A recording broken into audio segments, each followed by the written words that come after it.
Hello and welcome to Turn Zero Lost, hosted by the Magic Engineers. Today we're back with 5 more minutes of pain. Eli, I don't know anything about layers. Can you tell me how they work? Okay, who's got the timer? As in previous ones, you will have 5 minutes to properly explain layers. Yeah, my attention span isn't that long. Okay, all right. I got this. We got this, right? Yeah. Okay, Tell me when. Tell me when. now. Okay, so the layer system works like this. There's 8 layers that exist within Magic. The way that layers work is that they are talking about effects that affect things that are on the board, such as continuous effects. The way I remember most of them is you got CC, TT, Cap, and then other stuff. So the way I'm gonna break that down. So the CC, the first two, is copy effects. So we talk about copy effects first. So basically, anything that is copying something or is mutated onto something affects the card first. So basically, anytime you make a token that's a copy of something, it cares about that the first time. As well as anything that's a mutate card, whatever card is mutated on top, that is what the card is. It does not care about anything underneath it except for its abilities. That's what mutate says.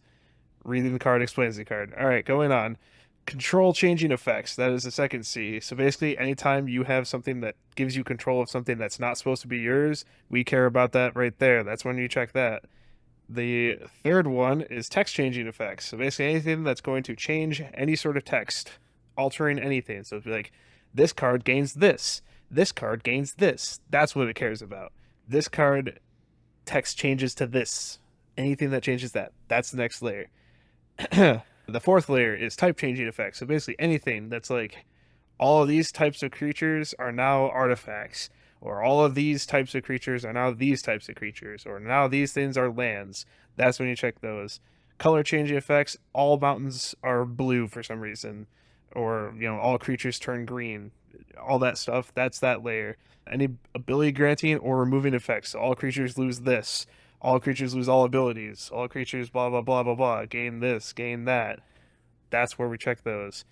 The seventh layer is divided into a bunch of sub layers. So basically, any power or toughness changing effects kind of go into a subset. There's A, B, C, D, and E for those layers. A is the characteristic defining effects. Basically, anything that's like, hey, this is its power and toughness now. B is anything that sets the power and toughness to a specific value. So all creatures have base power toughness 3/3. That's where you check that.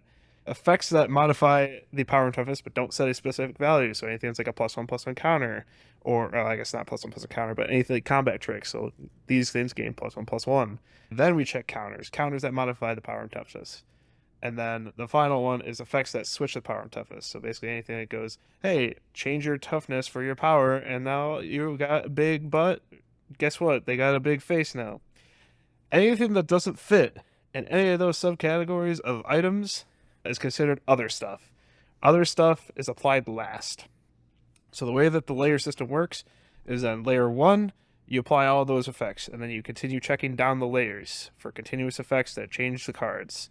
And then if there are any effects that are on the same layer at any time together, you check the timestamp for those cards. So basically, if you have a Blood Moon that is in play and you bring something else in that also affects all the other lands, the Blood Moon effect happens first, then the other effect happens.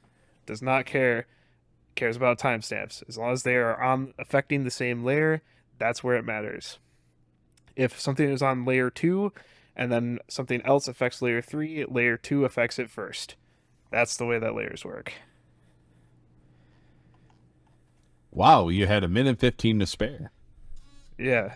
Are there any questions?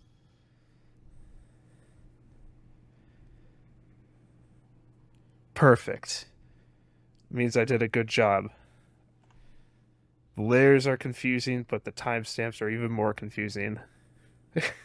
So with this last 54 seconds, what is a timestamp? So timestamp basically means that I cast this at my main phase of turn 1, and then something else comes in of main phase of turn 2. Basically, that's how you track timestamps. You're like, I cast this on turn something. You have to personally track that yourself in your head. So good luck if you have things that do change things at different timestamps. Excellent. Acceptable explanation. And there you have it. That was 5 more minutes of pain. We've had a good series so far. We're looking to continue it. Down in the comments, suggest what we should tackle next. Something really, really challenging, even more challenging than layers. Make him talk about the other stuff. Hey, Remember to like, share, subscribe. and also remember the acronym CCTT CAP. That'll help you.